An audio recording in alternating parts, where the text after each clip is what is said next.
Gelombang antusiasme masyarakat menghujani sejumlah toko emas. Popularitas emas sebagai tameng investasi kian mendapat tempat di hati warga. Di tengah badai ketidakpastian ekonomi, harga emas terutama sikilau logam mulia terus melambai ke puncak. Ya, sejumlah warga mengaku pilih emas sebagai investasi jangka panjang di tengah badai ekonomi. Namanya lagi perang dagang, jadi emang harga emas menurut saya yang paling stabil ya di harga internasional gitu. Nah itu dia, mungkin karena kepanikan warga juga, jadi kan pada nimbun atau panik buying tentunya. Jadi ya stok dari galeri juga nggak penuh, nggak memenuhi buat kuota yang beli. Untuk digunakan investasi jangka panjang.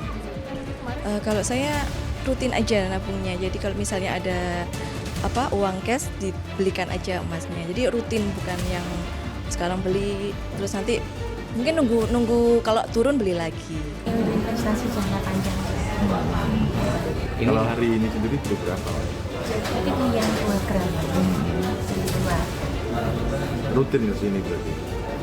Enggak rutin sih, tapi dari tahun yang lalu pernah ke sini. Naik, kita belinya memang sekarang sih, soalnya takutnya kan nanti setiap tahun kan tambah naik lagi.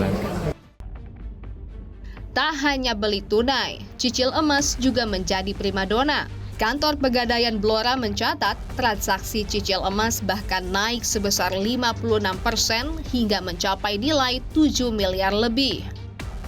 Nah, gara-gara harga mungkin harga emas ada kenaikan ini, terus ada berita harga emas hampir 2 juta itu khususnya di Pegadaian Blora itu ada kenaikan sekitar 56% lah, atau sekitar sekarang OSL dari cicil emas itu 7 miliar lebih. Bak air di musim kemarau. Di tengah kenaikan permintaan, sejumlah toko emas mengaku stok logam mulianya justru menipis. Kebanyakan nasabah lebih memilih pecahan emas kecil atau logam mulia seperti 5 gram, 10 gram, dan 25 gram. Gitu. Jadi nasabah itu banyak yang cari di gram-gram kecil seperti 5, 10, 1-2 gram juga jadi reseller. Bahkan kalau sekarang ini segitunya ada stok itu langsung diambil gitu. Jadi bahkan kita sekarang pun ini kekurangan stok. Ya kalau buat stok tuh udah terbatas ya, karena peminatnya sekarang tuh udah banyak banget loh Kak. Kalau orang biasanya lebih banyak nyarinya yang emas perhiasan atau yang logam mulia sih?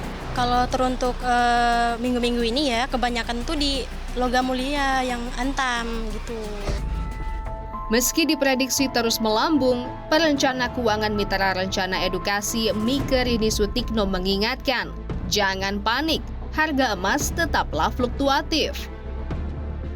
Namun prediksi memperlihatkan bahwa kemungkinan akan naik lagi itu bisa saja terjadi. Nah, menurut saya sebenarnya masyarakat tidak perlu panik.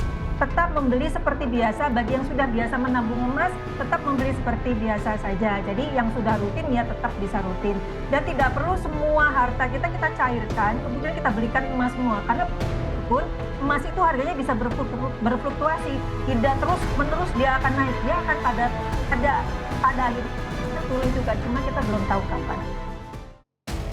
Senada, Ibrahim Aswaibi, analis emas, mengimbau warga agar tidak ikut-ikutan tren tanpa perhitungan. Kenapa masyarakat itu berbondong-bondong untuk melakukan pembelian terhadap logam mulia? Karena apa? Karena kepanikan pasar, ya, kepanikan bagi masyarakat. Ada orang yang bilang FOMO, ya, ada yang bilang latah, ya, tetapi apa yang dilakukan oleh mereka semata-mata adalah untuk melindungi aset mereka, yaitu di lindung nilai. Kenapa? Ini dampak dari apa? Dampak dari ekonomi global yang terus mengalami permasalahan, perlambatan.